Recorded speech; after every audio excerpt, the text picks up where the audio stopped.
नमः संस्कृताय प्रिय छात्राणी, सबकी सेवा में आप सभी का स्वागत है। बिहार बोर्ड की पुस्तक है पीयूषम। कौन सी है? पीयूषम भाग 1। ठीक, यही आपको हम पढ़ा रहे हैं। पीयूषम भाग 1 पढ़ा रहे हैं और भाग 1 में हम लोगों ने एक पाठ पढ़ लिया है। प्रथम पाठ हम लोगों का पूरा हो गया है। प्रथम पाठ हम लोगों का पूरा हो गया है, हम लोगों ने पढ़ लिया है, पढ़ा दिया है आप लोगों को। आज उसी क्रम में हम लोग दूसरा पाठ पढ़ने जा रहे हैं। तो जो भी बिहार बोर्ड के कक्षा 9वीं के छात्र हैं, वो सारे छात्र यदि अभी तक संस्कृत सेवा चैनल से नहीं जुड़े हैं तो पहले तो जुड़ जाएं और जुड़ करके संस्कृत सेवा चैनल के प्लेलिस्ट पर जाएंगे और प्लेलिस्ट पर देखेंगे तो आपको वीडियो मिल जाएगा।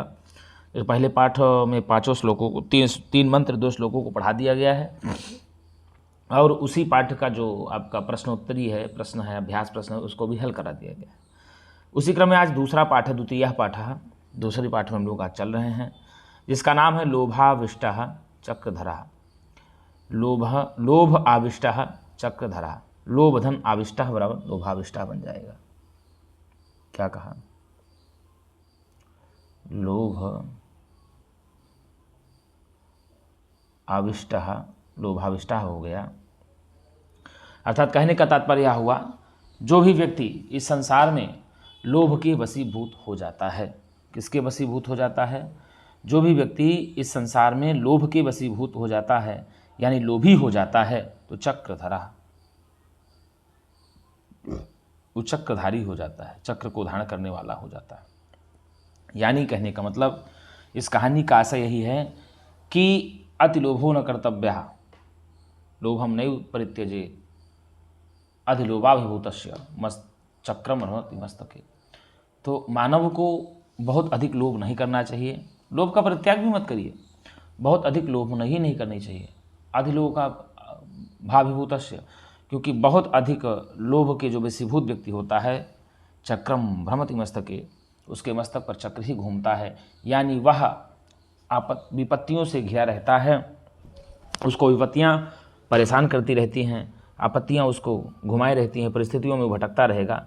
इसलिए मानव को बहुत लोभ नहीं करना चाहिए, किसी भी प्राणी को लोभ नहीं करना चाहिए। ठीक है ना?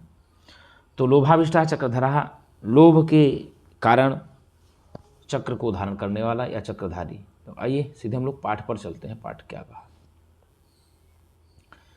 देखिए, दिया है कि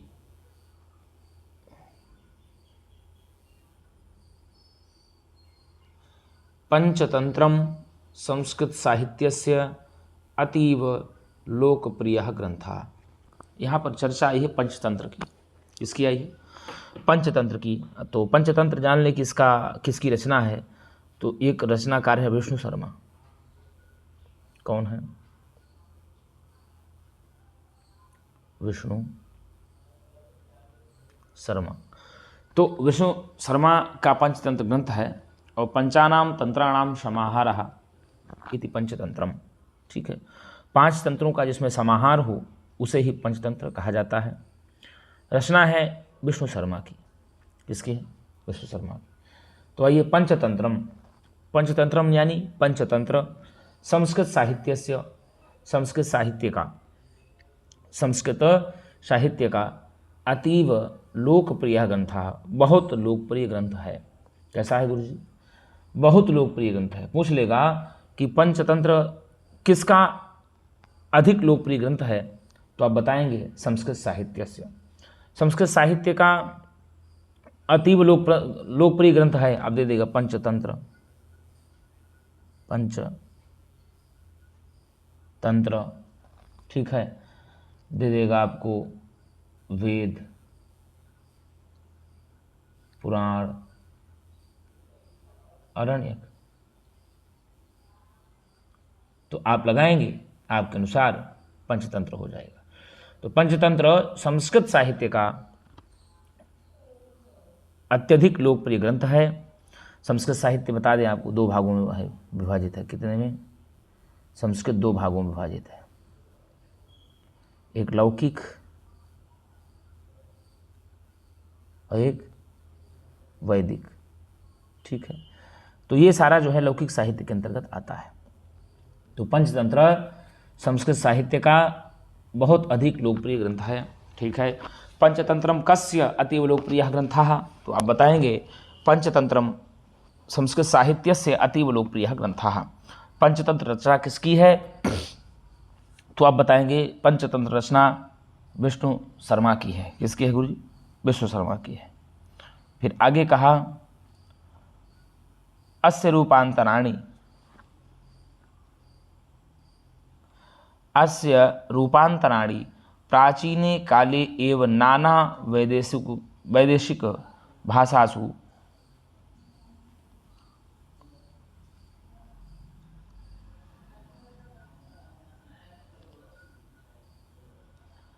दिया कि अस्य रूपांतराणि प्राचीने काले एव नाना वैदेशिक भाषासु कृतानि आसन्।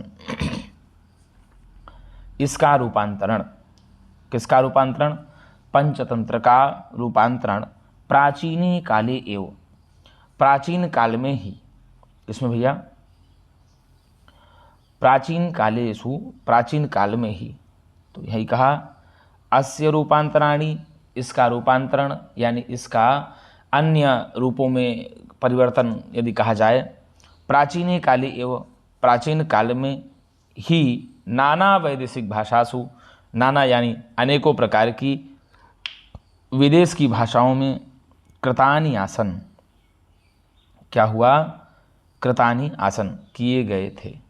ठीक है, तो पूछ लेगा कि किसका प्राचीन काल में अनेकों प्रकार की वैदेशिक भाषाओं में रूपांतरण किए गए थे, तो आप बताएंगे पंचतंत्र का। ठीक है, पंचतंत्र का वैदेशिक भाषाओं में रूपांतरण किया गया था, ऐसा आप बताएंगे। तो यही कहा अस्य रूपांतराणि, इसका रूपांतरण यानी इस पंचतंत्र का रूपांतरण, रूपांतरण का मतलब संस्कृत भाषा में तो है ही है, संस्कृत भाषा के साथ साथ इसको और अन्य भाषाओं में भी पढ़ा जा सकता है और अन्य भाषाओं में इसको लिखा गया था, ऐसी चर्चा आती है। इसीलिए कहा अस्य रूपांतराणि, इसका रूपांतरण प्राचीन काले एवं, प्राचीन काल में ही। यदि आपसे पूछ लेता है परीक्षाओं में मेरे बच्चों एव शब्द का क्या अर्थ होगा, तो एव शब्द का होगा ही अर्थ होगा, आप ये लगाइएगा। एव शब्द का ही बोल देता है, भी बोल देता है, और ठीक है बोल देगा या हाँ बोल देगा। अब आप क्या लगाएंगे? आप ही लगाएंगे। तो अस्य रूपांतराणि, इसका रूपांतरण प्राचीन काले एवं, प्राचीन काल में ही नाना वैदेशिक भाषासु, अनेकों प्रकार की विदेशी भाषाओं में कृतानि आसन, किए गए थे। ठीक है, अतएव अस्य संस्कृत भाषायाम अपि विविधानि संस्करणानि जातानि। क्या कहा? अतएव अस्य संस्कृत भाषायाम अपि विविधानि संस्करणानि जातानि। अतएव इसीलिए अस्य, इस पंचतंत्र का संस्कृत भाषायाम अपि, संस्कृत भाषा में भी विविधानि, अनेकों प्रकार के संस्करणानि, संस्करण जातानि उत्पन्न हुए हैं। ठीक है, किए गए हैं। इसीलिए इस पंचतंत्र का संस्कृत भाषायाम अपि, संस्कृत भाषा में भी विविधानि संस्करणानि जातानि, अनेकों प्रकार के संस्करण किए गए हैं, किए गए थे। ठीक, आगे कहा पंचभी भागैर विभक्तम इदम, 5 भागों में यह ग्रंथ विभक्त है। पूछ लेगा पंचतंत्र कितने भागों में विभक्त है, तो आप बताओगे पंचतंत्र 5 भागों में विभक्त है। अनवर्थतः, इसीलिए, अनवर्थतः इसीलिए पंचतंत्रम, इसीलिए इसको पंचतंत्र कहा जाता है। तो हमने पहले ही बताया कि पंचतंत्र विष्णु शर्मा की रचना है। किसकी रचना है? विष्णु शर्मा की रचना है। इसको पदच्छेद कर देंगे तो बन जाएगा पंचानाम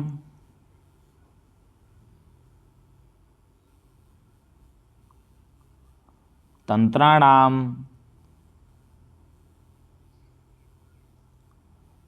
समाहारः इति पंचतंत्रम। पंचानाम तंत्राणाम समाहारः इति पंचतंत्रम बन जाता है। तो पंचभी भागैर विभक्तम इदम अनवर्थतः पंचतंत्रम, अर्थात 5 भागों में विभक्त होने के कारण, क्या कहा, पंचभी भागैः विभक्तम इदम अनवर्थतः पंचतंत्रम, 5 भागों में विभक्त होने के कारण ही इसे पंचतंत्र कहा जाता है। अब इसके 5 भाग दे दिया, ठीक है, इसके 5 भाग यहां दे दिया, देखिए दिया है ना, तत्र,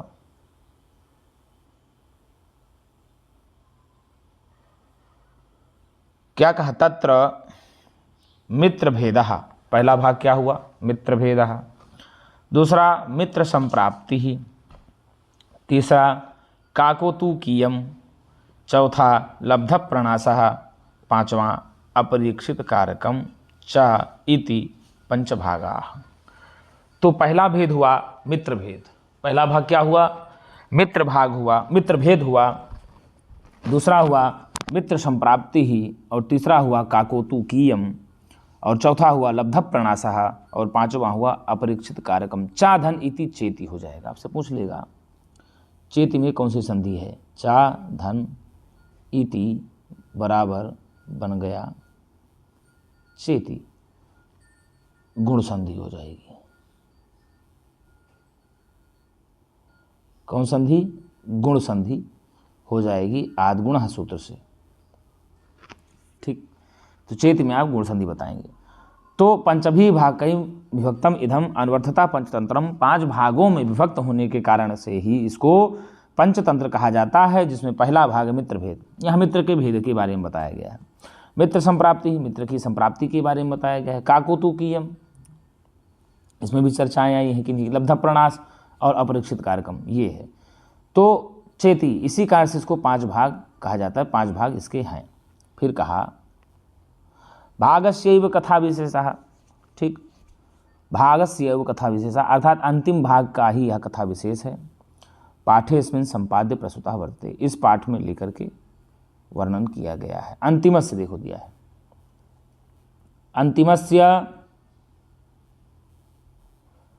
अंतिमस्य भागस्यैव कथा विशेषः, अंतिम भाग का ही यह कथा विशेष है, यानी अपरीक्षित कारक का ही यह कथा विशेष है। पूछ लेगा कि ये जो कथा है लोभाविष्टः चक्रधरः पंचतंत्र के किस भाग से ली गई है, तो आप बताओगे कि लोभाविष्टः चक्रधरा रूपी कथा पंचतंत्र के अंतिम भाग से ली गई है। पंचतंत्र के अंतिम भाग का क्या नाम है, तो आप बताएंगे अपरीक्षित कारकम।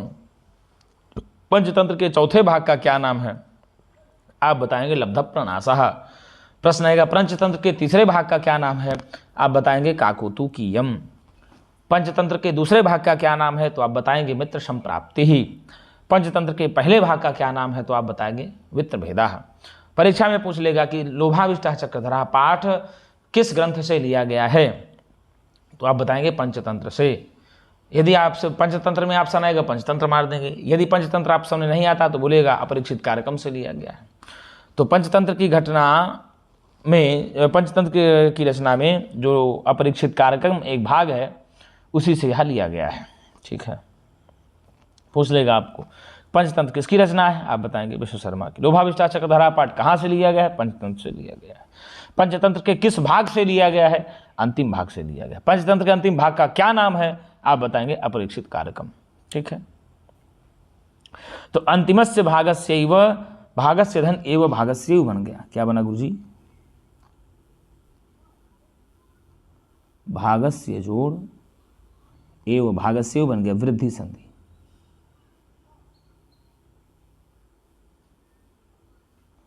वृद्धि संधि हो जाएगी वृद्धि आदि से, ठीक। ये भागस्य धन एव,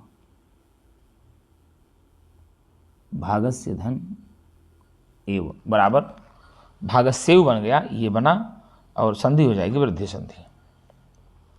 तो अंतिमस्य भागस्यैव कथा विशेषा, अंतिम भाग का ही कथा विशेष पाठेस्मिन्, इस पाठ में संपाद्य, ठीक ना, संपादित करके प्रस्तुतः वर्ततो, प्रस्तुत किया गया है। संपद लेप बन जाएगा संपाद्य।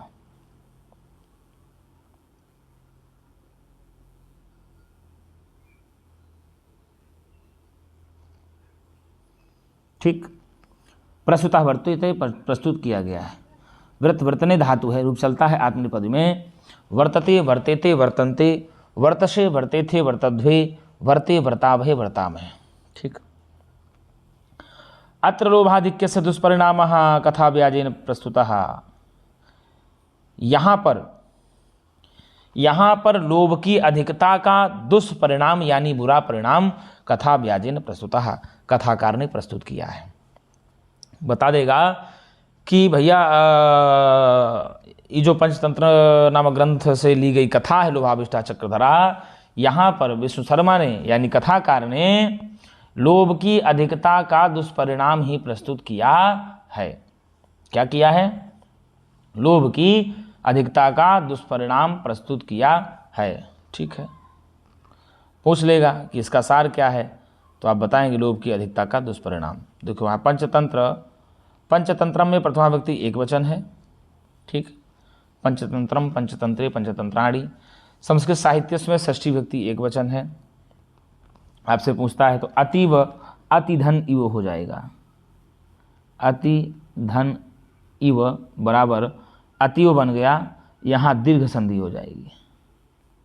आपसे पूछ ले कि अतीव में कौन सी संधि होगी, आप बताएंगे दीर्घ संधि। लोकप्रिय ग्रंथः, अत्यधिक लोकप्रिय ग्रंथ है, तो लोकप्रिय ग्रंथा का विशेषण हुआ और विशेष है ग्रंथ और विशेषण है लोकप्रिय। ठीक है, लोक में प्रिय है यानी लोक में ज़्यादा प्रसन्न है इस ग्रंथ का, ऐसा भी आप कह सकते हैं। तो लोकप्रिय ग्रंथा प्रथमा व्यक्ति एक वचन है, प्रथमांत में है। फिर आगे कहा अस्य रूपांतराणी, अस्य में षष्ठी व्यक्ति एक वचन है।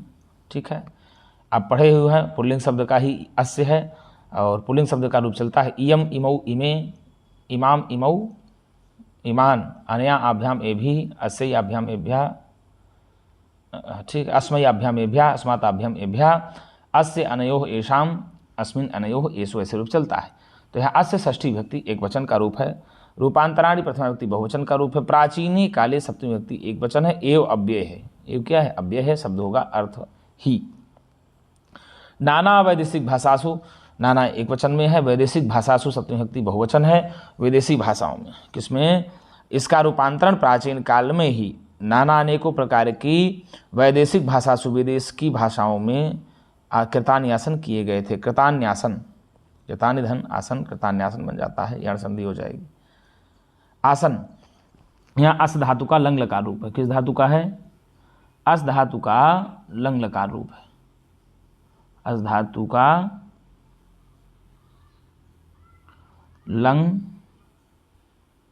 लकार कौन सा है? प्रथम पुरुष बहुवचन, प्रथम पुरुष बहुवचन। अस धातु के लंग लकार प्रथम पुरुष बहुवचन का रूप हुआ आसन। रूप चलता है आसीत, आस्ताम, आसन, आसीह, आस्तम, आस्त, आसम, आस्व, आस्म। यदि आपसे परीक्षा में पूछता है तो आप ऐसा भी लगाएंगे।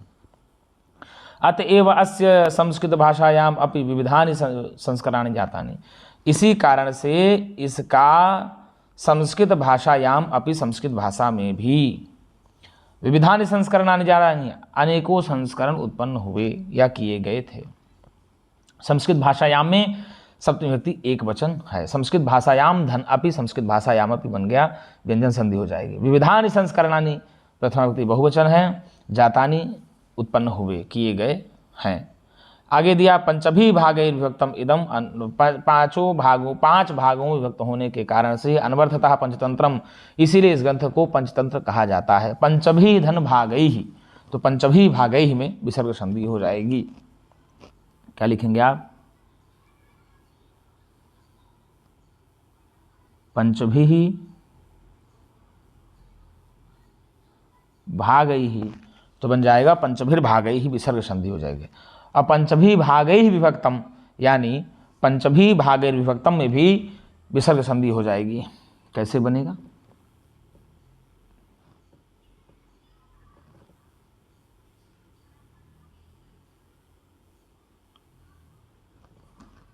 पंचभीर भागई ही धन विभक्तम, तो पंचभी भागई ही धन विभक्तम बराबर बन जाएगा पंचभी भागैर विभक्तम इदम, तो ये बन जाएगा। ठीक, तो यहाँ भी विसर्ग संधि हो जाएगी। अनवर्थता इसीलिए इसको पंचतंत्र कहा जाता है, ऐसा आप मान के चलेंगे। जिसमें मित्र भेदा पहला हुआ, मित्र संप्राप्ति ही दूसरा हुआ, और काकुतुकीयम तीसरा हुआ, लब्ध प्रणासा चौथा हुआ, अपरीक्षित कारकम पंचमा हुआ, चेति पंच भागा संति। इस प्रकार से 5 भाग हैं। कितने भाग हैं? 5 भाग हैं। अंतिमस्य भागस्यैव, अंतिम भाग का ही कथा विशेषा, कथा विशेष पाठेस्मिन्, इस पाठ में संपाद्य लेकर के प्रस्तुतावृत्ति प्रस्तुत किया गया है। अत लोभाधिक्यस्य दुष्परिणाम कथा व्याजिन प्रस्तुतः। यहाँ पर लोभ की अधिकता का दुष्परिणाम यानी बुरा परिणाम कथाकार ने बताया है। यहाँ पर क्या किया है? लोभ की अधिकता का, यानी लोभ अधिक करोगे तो उसका क्या परिणाम होगा, ऐसा कथाकार ने प्रस्तुत किया है। ठीक है, आइए आगे देखते हैं क्या दिया। आगे दिया कि कस्मिंश्चित् अधिष्ठाने चत्वारो ब्राह्मणपुत्राः मित्रतां गता वसन्ति स्म। कस्मिंश्चित् किसी अधिष्ठाने स्थान में, चत्वारो 4 ब्राह्मणपुत्राः ब्राह्मणपुत्र मित्रतां गता मित्रता को प्राप्त होकर के वसन्ति स्म निवास कर रहे थे। ते ब्राह्मणपुत्राः वे चारों ब्राह्मणपुत्र दारिद्र्योपहताः दरिद्रता से परेशान होकर के, भैया किससे? दरिद्रता से परेशान होकर के, क्या होकर के? दरिद्रता से परेशान। मंत्रम चक्रुः, मंत्र का निर्माण किए। क्या निर्माण किए? मंत्र का निर्माण किए। तो दरिद्रता से परेशान होकर के कौन मंत्र का निर्माण किए?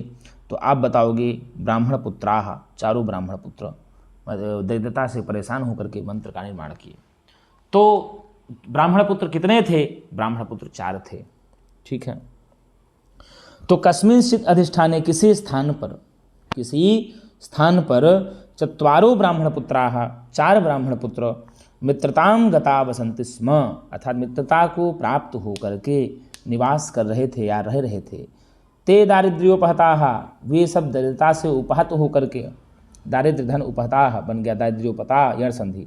मंत्रम चक्रुः, मंत्र का निर्माण किए। अहो धिक यम दरिद्रता, अरे इस दरिद्रता को धिक्कार है। क्या है? अहो धिक यम दरिद्रता, अरे इस दरिद्रता को तो धिक्कार है।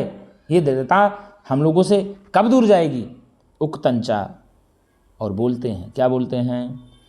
वरम वनम व्याघ्र गजादि सेवितम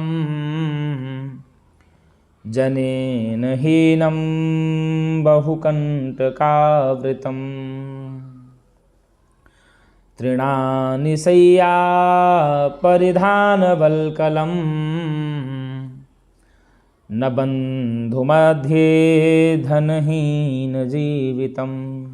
एकदम मेरे साथ आप इस मंत्र को पढ़ेंगे। मंत्रम चक्रुः, मंत्र का निर्माण करते हैं। मंत्र क्या आया? यही आया, वरम वनम व्याघ्र गजादि सेवितम्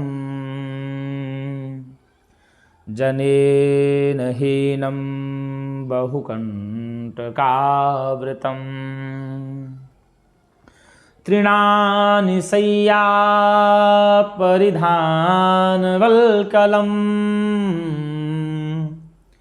न बंधुमध्ये धनहीन जीवितम्। एक बार और मेरे साथ बोलोगे मिल करके, वरम वनम व्याघ्र गजादि सेवितम् जनेन हीनं बहुकंटकावृतम् तृणानि शय्या परिधानवल्कलम् न बंधुमध्ये धनहीन जीवितम्।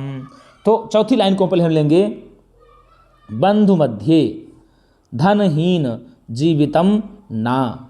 क्या कहा? बंधु मध्य, किनके बीच में? बंधु बांधवों के बीच में। किनके बीच में गुरुजी? बंधु बांधवों के बीच में, यानी अपने लोगों के बीच में, यानी सगे संबंधियों के बीच में। धनहीन जीवितम, धन से हीन जीवन, यानी निर्धन रह करके, जीवितम जीना, वरम ना। ठीक नहीं है, श्रेयस्कर नहीं है, कल्याणकारी नहीं है, अच्छा नहीं है। यही लेना है भाई साहब, आपको हर जगह से ले लेना है। वरम ना, वरम वनम, ये सब ले लेना है। वरम ना, वरम हर जगह लेना है। क्या क्या कहा?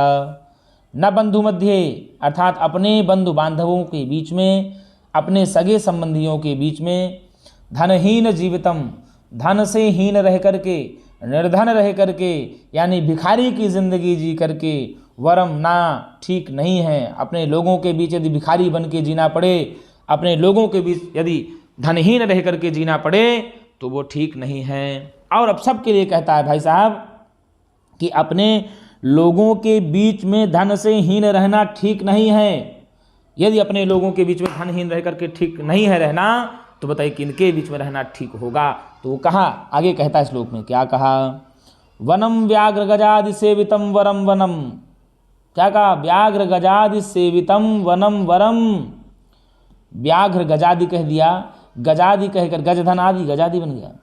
गज धन आदि, गजादि बन गया। आदि कहने का तात्पर्य इत्यादि, और बाघ, हाथी आदि का मतलब घोड़ा, बिल्ली, चूहा, शेर, भालू, जितने भी हिंसक पशु हैं, इन हिंसक पशुओं के बीच में रह करके जंगल में रहना वरम श्रेष्ठ है, श्रेयस्कर है। क्या कहा भैया? व्याघ्र गजादि सेवितम वनम वरम। हाथी, बैल, बाघ, कुत्ता, सियार, अपने से खूब अर्थ ले लीजिए। तो आप ऐसा भी लिख लेंगे कि बाघ, हाथी आदि से सेवित निर्जन वन में, जिस वन में लोग जाने से डरते हों, ऐसे वन में रहना ठीक है। किंतु धनहीन बंधु मध्य, अपने बंधु बांधवों के मध्य में धन से हीन जीवन ठीक नहीं है। वरम ना, सबके साथ तो वरम जाएगा, लेकिन यहाँ ना वरम अंत लाइन में जाता है, नहीं, अपने लोगों के बीच में धन से हीन रह करके जीवन बिताना अच्छा नहीं है। किंतु लेकिन बाघ, हाथी आदि से सेवित निर्जन वन में, दुर्जन वन में रहना ठीक है। फिर क्या कहा? जनेन हीनम बहुकंटकावृतम वनम वरम। ये ध्यान रखिएगा, वनम वरम में ले लेना है, वनम वरम लेकर चलना है।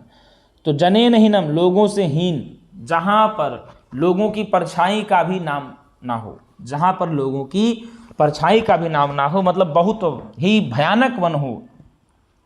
बहुकंटकावृतम, अनेकों कांटों से आच्छादित, अर्थात जिस वन में, कहने का मतलब कांटे कांटा वन में नहीं होता, वन में उबड़ खाबड़ भूमियाँ भी होती हैं, अर्थात ऐसा वन हो जो समतल ही ना हो। कहने का तात्पर्य यहाँ ये होगा कि बहुत सारे कांटों से आच्छादित, लोगों से हीन वन में रहना श्रेयस्कर है। किंतु अपने लोगों के बीच में धन से हीन जीवन रहना ठीक नहीं है, जीवन जीना ठीक नहीं है। तृणानि सैया, तिनके की सैया पर सो लेना, यानी घास आदि की सैया पर सो लेना अच्छा है। फिर क्या कहा? परिधान वल्कलम, वल्कल आदि का तात्पर्य हुआ कि वृक्षों की छाल आदि का वस्त्र पहन करके जीवन बिताना अच्छा है, वस्त्र पहन करके वन में रहना ठीक है। किंतु अपने लोगों के बीच में धन से हीन जीवन रहना या जीवित रहना ठीक नहीं है। तो वरम वनम व्याघ्र गजादि सेवितम जनेन हीनम बहुकंटकावृतम तृणानि सैया परिधान वल्कलम न बंधु मध्य धनहीन जीवितम। अर्थात क्या कहा? बंधु मध्य, बंधु बांधवों के बीच में, सगे संबंधियों के बीच में, अपने लोगों के बीच में धनहीन जीवितम, धन से हीन रहना, यानी भिखारी बन करके जीना, यानी निर्धन बन के जीना ठीक वरमना ठीक नहीं है। आजकल आप देख लीजिए भाई साहब, आपको क्या बताएं, लोग पैसे के पीछे भाग रहे हैं। लोग किसके पीछे भाग रहे हैं? पैसे के पीछे भाग रहे हैं। लोग अपने बचवा के रिजल्ट के पीछे भाग रहे हैं कि मेरे बचवा का रिजल्ट आ जाए। अरे साहब, कभी आप ये नहीं कहे कि मेरे बच्चे ने कितना दुख सहा, मेरे बच्चे ने कितनी पीड़ा सही, मेरे बच्चे ने कितना दर्द सहा, कितना पढ़ा, कितना परिश्रम किया, कभी ये नहीं सोचा। तुमने कभी अपने बच्चे के भविष्य को लेकर के नहीं सोचा कि मेरा बच्चा भविष्य में क्या करेगा, केवल तुम बच्चे के रिजल्ट के चक्कर में पड़े रहे। तो मेरे प्रिय छात्रों, आपको बता दें, ये दुनिया केवल रिजल्ट देखती है, लेकिन आपको रिजल्ट नहीं देखना है। आपको स्वयं को देखना है कि मैं किस लायक हूँ, किस स्तर पर बन सकता हूँ, कहाँ तक जा सकता हूँ। अपनी औकात, अपनी सामर्थ्य, अपनी प्रतिभा जो व्यक्ति स्वयं न पहचान सके वो आगे क्या कर पाएगा। इसलिए अपनी प्रतिभा को पहचानो, अपने आप को पहचानो। ये समाज केवल लांछन लगाने का काम करता है, ये ध्यान रखना। यदि आप समाज को देख करके चलोगे, आप नहीं पढ़ पाओगे, आप नहीं बढ़ पाओगे। समाज जो भी कहे कहने दो, जो भी कहे कहने दो। क्या हार में क्या जीत में किंचित नहीं भयभीत में, यह भी सही वह भी सही, जो भी मिल जाए सब सही, किसी कवि ने कहा है। तो अगर यदि आपको जीतना है, हारना पड़ेगा। जीतना है तो हारना पड़ेगा, और उठना है यदि तो झुकना पड़ेगा। क्योंकि बिना झुके आज तक कोई उठ नहीं पाया, बिना हारे आज तक कोई जीत नहीं पाया। यदि सुख प्राप्त करना है तो दुख को सहना पड़ेगा, तपस्या करनी पड़ेगी, त्याग करनी पड़ेगी। जब तक आप त्याग तपस्या नहीं कर सकते, तब तक सफलता आपको कैसे मिल जाएगी। तो समाज को नहीं देखना, समाज का काम है आपको मार्ग दिखाना, समाज का ही काम है आपको मार्ग से भटकाना। अब आप किस समाज में बैठेंगे, किस समाज में आप जाना चाहेंगे, ये आपके ऊपर निर्धारित करता है। इसलिए मेरे प्रिय नवम वर्ग के छात्रों, आपको ये ध्यान रखना है कि इस श्लोक से आप सीखिए, इस श्लोक से आपको सीखिए कि वरम वनम व्याघ्र गजादि सेवितम। क्या कहा? बाघ, हाथी आदि से सेवित वन में रहना ठीक है। जनेन हीनम बहुकंटकावृतम वरम वनम, लोगों से हीन, बहुत सारे कांटों से आच्छादित वन में रह लेना ठीक है। तृणानि सैया वरम वनम, तिनके की सैया पर सो करके वन में रहना ठीक है। परिधान वल्कलम, अर्थात वृक्षों की छाल आदि का वस्त्र पहन करके वन में रहना ठीक है। लेकिन अपने बंधु बांधवों के बीच में धन से हीन जीवन बिताना वरम ना अच्छा नहीं है। इसलिए अपने हो चाहे पराए, समझ गए ना, अपने हो चाहे पराए, किसी को तुम कभी ना भुलाए, ये ध्यान रखना। अपने हो चाहे पराए, किसी के झांसे में ना आए, ये ध्यान रखना। अपने हो चाहे पराए, किसी के झांसे में ना आए, हमको ध्यान रखना है। चाहे अपना हो चाहे दूसरा कहे, उसके झांसे में नहीं आना। चलो मैं तुमको ये कर दूंगा, 7 समुंदर पार में तेरे पीछे, ये सब कहानियां नहीं चलने वाली हैं। एक छात्र का एक उद्देश्य होता है केवल अध्ययन करना। क्या होता है? एक छात्र का उद्देश्य है अध्ययन करना और अपने कर्तव्यों के प्रति, अपने लक्ष्य के प्रति पूरी तरह से तटस्थ रहना। ये एक छात्र का काम होता है। और छात्र को छात्रत्व धर्म में रह करके ही अध्ययन करना चाहिए। ये बात स्पष्ट एकदम गठिया लो, एकदम दिमाग पर बैठा लो। छात्रत्व धर्म का पालन करते हुए नियमतः अध्ययन करो विद्या का। तुम्हें कोई दुनिया की ऐसी शक्ति नहीं जो झुका देगी। इसीलिए कहता हूँ, अपने हो चाहे पराए, हम किसी के झांसे में कभी ना आए, ये ध्यान रखना इस बात को। केवल अपना लक्ष्य देखो, केवल अपना लक्ष्य देखो। माता पिता की सहायता सेवा करो, बड़े बुजुर्गों की सेवा करो, अपने लक्ष्य के प्रति प्रेम करो, ये ध्यान रखना। प्रेम यदि कहीं करना है तो लक्ष्य से करो। जिस व्यक्ति ने, जिस मानव ने अपने लक्ष्य के प्रति प्रेम कर लिया, वो कभी अपने मार्ग से भटक नहीं सकता।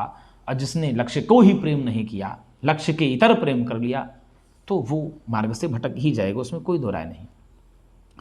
तो एक कस्मिंश्चित् अधिष्ठाने चत्वारो ब्राह्मण पुत्राः मित्रताम गता वसन्ति स्म, अर्थात किसी स्थान पर 4 ब्राह्मण पुत्र मित्रता को प्राप्त होकर के रह रहे थे। ते दारिद्र्योपहताः, वे दरिद्रता से परेशान होकर के, किससे परेशान होकर के? वे दरिद्रता से परेशान होकर के मंत्रम चक्रो, मंत्र का निर्माण किए। अहो धिग्यम दरिद्रता, उन्होंने कहा अरे ये दरिद्रता विकार है। वरम वनम व्याघ्र गजादि सेवितम जनेन हीनम बहुकंटकावृतम तृणानि शय्या परिधान वल्कलम न बंधु मध्य धनहीन जीवितम। यही उन्होंने कहा कि भाई साहब, बाघ, हाथी आदि हिंसक पशुओं से युक्त वन में रहना ठीक है, और लोगों से हीन बहुत सारे कांटों से आच्छादित वन में रहना ठीक है। तिनके की सैया पर सो लेना ठीक है। और परिधान मतलब वृक्ष, परिधान मतलब वस्त्र होता है, वल्कल आदि मतलब वृक्षों की छाल आदि का वस्त्र पहन लेना ठीक है, किंतु अपने लोगों के बीच में, सगे संबंधियों के बीच में धन से हीन रह करके जीवन बिताना ठीक नहीं होता, कल्याणकारी नहीं होता, ऐसा कह रहे हैं। फिर आगे आया तद गच्छामः कुत्रचित अर्थाय, तब चलो हम लोग चलते हैं कहीं पर धन कमाने के लिए। किस लिए भैया?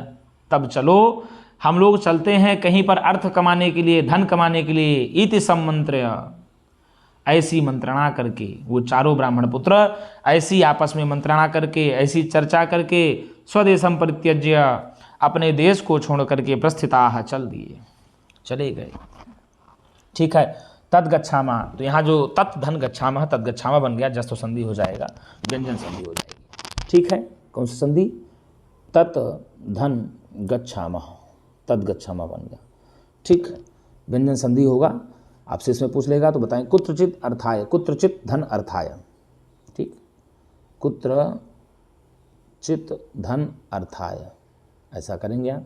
व्यंजन संधि इसमें भी हो जाएगी। और सम्मंत्र्य, सम, ठीक है, मंत्र ल्यप, ऐसी मंत्रणा करके ल्यप प्रत्यय हो जाएगा। स्वदेशम परित्यज, तो परित्यज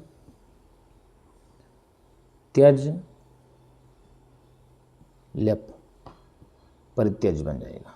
ठीक है, तद गच्छामः, तो आओ चलते हैं, कुत्रचित अर्थाय, कहीं पर धन कमाने के लिए। इति, ऐसा, सम्मंत्र, ऐसा विचार करके, ऐसी मंत्रणा करके, स्वदेशम परित्यज्य प्रस्थिताः, अपने देश को छोड़ करके चल दिए या चले गए, अपने देश को छोड़ करके चल दिए। आगे दिया, क्रमेण गच्छन्तः ते अवंतिम संप्राप्ताः, क्रम से जाते हुए, क्या करते हुए?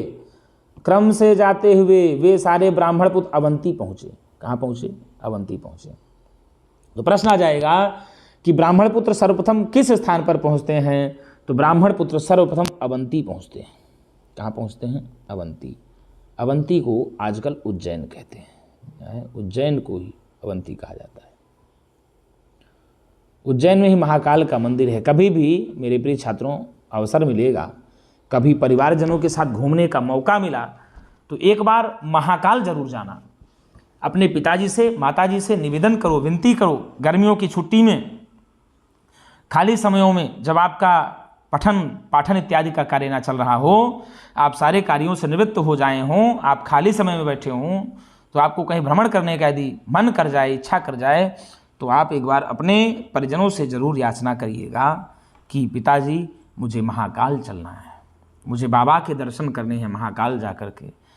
तो आपको बता दें, अगर धरती पर कहीं लगता है कि स्वर्ग है, धरती पर कहीं ईश्वर है ना, तो महाकाल उज्जैन में है। आप वहाँ जाएंगे, उनके दर्शन करने मात्र से ही आपका कल्याण हो जाएगा, ये आप मान लीजिए। उनमें एक ऐसी शक्ति है, उनमें एक ऐसी ऊर्जा है, जिस ऊर्जा का आप एक बार साक्षात्कार कर लेंगे, आपने उनको देख लिया तो ये मान लीजिए अभागों को दर्शन देते हैं, भाग्यशालियों को नहीं देते। जो कहता है ना कि मैं अभागा हूँ, मेरा कोई नहीं है, उनके महाकाल हैं। तो इस ध्यान रखना मेरे प्रिय छात्रों, यदि कहीं घूमने का मन पड़ता है तो एक बार जरूर आप जाइएगा महाकाल उज्जैन में। देख लीजिए, अभागे थे, दरिद्रता से परेशान थे, और सर्वप्रथम पहुँचे कहाँ? उज्जैन पहुँचे, बाबा ने कल्याण किया। ऐसा भी आप ले सकते। तद गच्छामः, तो आओ चलते हैं, कुत्रचित् अर्थाय, कहीं पर धन कमाने के लिए। इति सम्मंत्र्य, ऐसी मंत्रणा करके, स्वदेशम परित्यज्य, अपने देश को छोड़ करके प्रस्थिताः, चले गए। क्रमेण गच्छताः, क्रम पूर्वक जाते हुए, गच्छन गच्छन्तौ, गच्छन्ता रूप चलता है, सत्र प्रत्यान है। गच्छन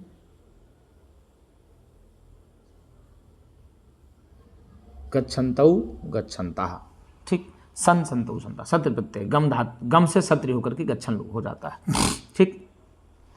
बहुवचनांत में प्रथम व्यक्ति बहुवचन में गच्छन्तः, सत्र प्रत्यय है। तो क्रमेण गच्छन्तः, क्रम पूर्वक जाते हुए, ते अवंतीम संप्रप्ताः, वे अवंती पहुँचे। पूछ लेगा कि ब्राह्मण पुत्र क्रम से जब जा रहे थे तो सर्वप्रथम कहाँ पहुँचे? अवंती पहुँचे। अवंती कहाँ है? उज्जैन को अवंती कहते हैं। तत्र क्षिप्राजले, वहाँ पर क्षिप्राजले, क्षिप्रा नदी के जल में कृतस्नाना, स्नान करके, महाकालम प्रणम्य, महाकाल को प्रणाम करके, प्रानम लेप हो जाएगा, प्रणम्य, प्रानम लेप, प्रानम लेप बन गया प्रणम्य। तो यही हुआ कि गुरुजी तत्र क्षिप्राजले, वहाँ पर क्षिप्रा नदी में स्नान करके, कृतस्नाना, स्नान करने के बाद, महाकालम प्रणम्य, महाकाल को प्रणाम करके, यावत निर्गच्छन्ति, जब तक वह जाना चाहते हैं, तावत, तब तक, भैरवानंदो नाम योगी सम्मुखो बभूव, तब तक भैरवानंद नाम का योगी उनके सामने आ गया। अब पूछ लेगा कि क्षिप्रा नदी कहाँ है?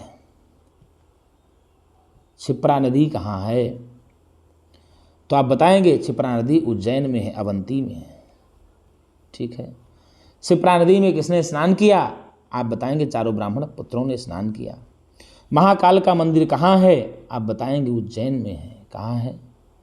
उज्जैन यानी अवंती में है। अवंती में किसका मंदिर है? महाकाल का मंदिर है। क्षिप्रा नदी का वर्णन कहाँ है? अवंती में है। क्षिप्रा नदी कहाँ बहती है? अवंती में, महाकाल में, ठीक है। चारों ब्राह्मण पुत्रों ने किसका क्षिप्रा नदी में स्नान करने के बाद किसको प्रणाम किया? महाकाल को प्रणाम किया। और महाकाल को प्रणाम करने के बाद यावत निर्गच्छन्ति, जब वहाँ से निकले, तावत, तब तक, भैरवानंद नामक योगी उनके सामने हुआ। उन चारों ब्राह्मण पुत्रों को भैरवानंद नामक योगी कहाँ मिला? अवंती में मिला, ठीक ना। भैरवानंद कौन थे? भैरवानंद योगी थे। प्रश्न आ जाएगा, भैरवानंदः कः आसीत्?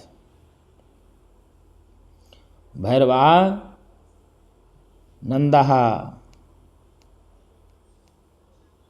कः आसीत्? का में देगा मोदी, खा में दिया योगी, गा में दिया सन्यासी, घा में दिया चोर। तो क्या लगाएंगे? योगी। समझ गए ना। तो भैरवानंद योगी थे। तावत, तब तक भैरवानंद नामक योगी सम्मुखो बभूव, उनके सामने हो जाते हैं, आ जाते हैं।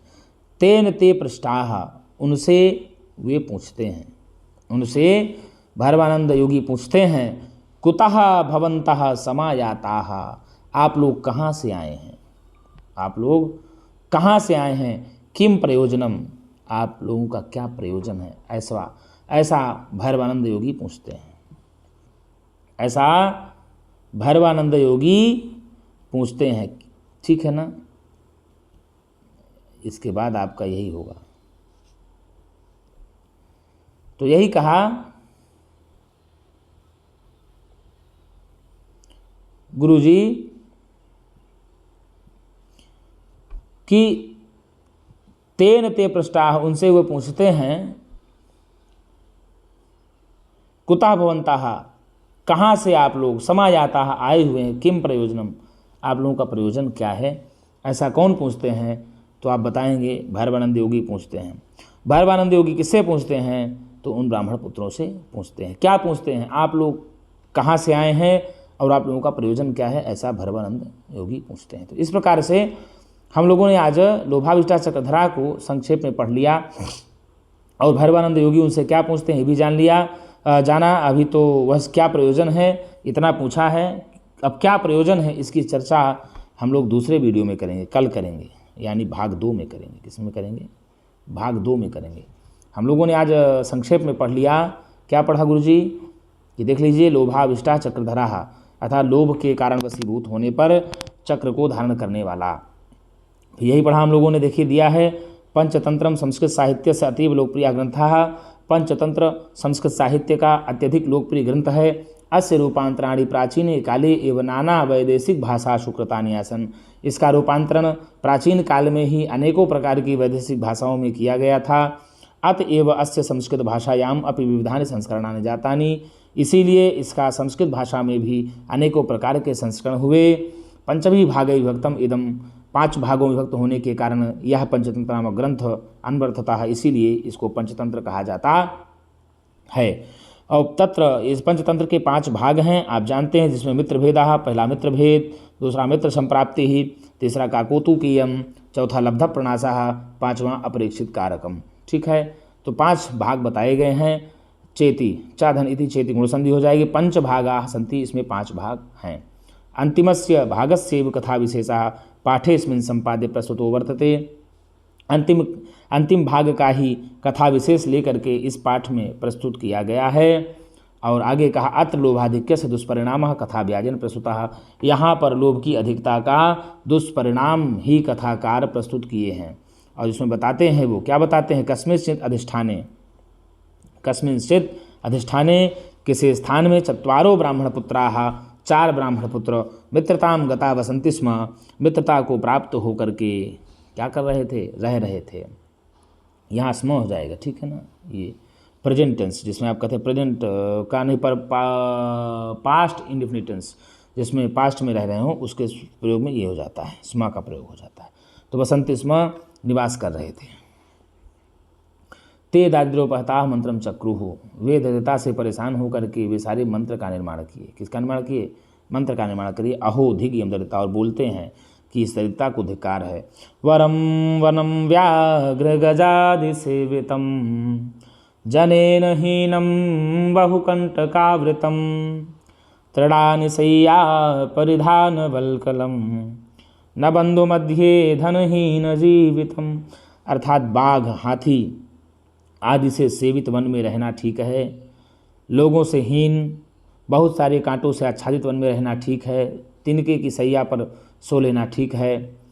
परिधान यानी वल्कलम परिधानम, मतलब कहने का तात्पर्य वस्त्र आदि, किसका, वृक्षों की छाल आदि का वस्त्र पहन लेना ठीक है, किंतु अपने लोगों के बीच में, बंधु बांधवों के बीच में धन से रहित या धन से हीन जीवन ठीक नहीं है, ऐसा बोला। फिर आगे कहते हैं तद्गच्छामः, तो चलते हैं, कुत्रचित् अर्थाय, कहीं पर धन कमाने के लिए, इति सम्मन्त्र्य, ऐसी मंत्रणा करके, स्वदेशं परित्यज्य, अपने देश को छोड़ करके, प्रस्थिताः, चल देते हैं। क्रमेण गच्छन्तः ते अवंतिम प्राप्ताः, क्रम से जाते हुए वे 4 ब्राह्मण पुत्र अवंती को प्राप्त होते हैं। तत् क्षिप्राजले कृतस्नाना महाकालं प्रणम्य यावन् निर्गच्छन्ति तावत् भैरवानंदो नाम योगी सम्मुखो बभूव। जब तक वह क्षिप्रा नदी के जल में स्नान करके महाकाल को प्रणाम कर, हाँ तत्र वहीं पर उज्जैन में क्षिप्रा नदी में के जल में स्नान करके महाकाल को प्रणाम करके यावत निर्गच्छन्ति, जब तक वहाँ से जाना चाहते हैं, तावत भैरवानंदो नाम योगी सम्मुखो, तब तक भैरवानंद नामक योगी उनके सामने आ जाते हैं। तेन ते पृष्ठाः, और उनसे वे पूछते हैं, कुतः भवन्तः समायाताः, आप लोग कहाँ से आए हुए हैं, किम प्रयोजन, आप लोगों का क्या प्रयोजन है। अब इनका क्या प्रयोजन है जो भैरवानंद योगी पूछते हैं, इनके प्रयोजन को हम लोग कल पढ़ेंगे। क्या करेंगे, इनके प्रयोजन को हम लोग कल आगे की वीडियो में पढ़ेंगे। क्या करेंगे, आगे की वीडियो में पढ़ेंगे, और आगे की वीडियो में पढ़ने के बाद जानेंगे कि इनका क्या प्रयोजन है, वे सारे अपना बताएंगे, प्रयोजन बताएंगे। और इसीलिए आप लोगों का भी क्या प्रयोजन है, आप संस्कृत क्यों पढ़ते हैं, तो भैया मेरे मित्रों, मेरे छात्रों, कुछ यदि अब जीवन में करना हो तो पढ़ना सीख लीजिए, यदि पढ़ना है तो झुकना सीख लीजिए। और मैं आप लोगों के ही लिए ये सब ला ले करके आया हूँ। ये परिश्रम, ये मेहनत, ये उस दिन मेरी ये मानिए सफल है जिस दिन आप परीक्षाओं में अच्छे अंक ला करके, जिस दिन आप संस्कारी हो जाएंगे, संस्कारवान हो करके, जिस दिन आप मुझे फ़ोन करेंगे, मेरे गुरुवर्य, मेरे गुरुजी, आज मैं कुछ हो गया, कुछ बन गया, आज मेरा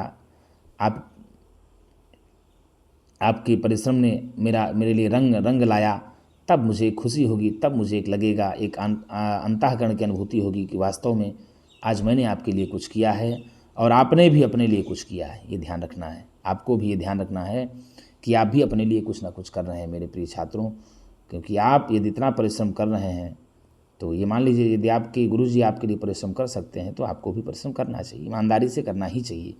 और जिस दिन आप ईमानदारी से परिश्रम करना शुरू कर देंगे, निश्चित है कि आपको परीक्षाओं में कोई हराने वाला नहीं मिलेगा। तो मेरे प्रिय छात्रों, आज के लिए इतना ही। हम पुनः नई वीडियो के साथ मिलेंगे, तब तक के लिए नमः संस्कृताय।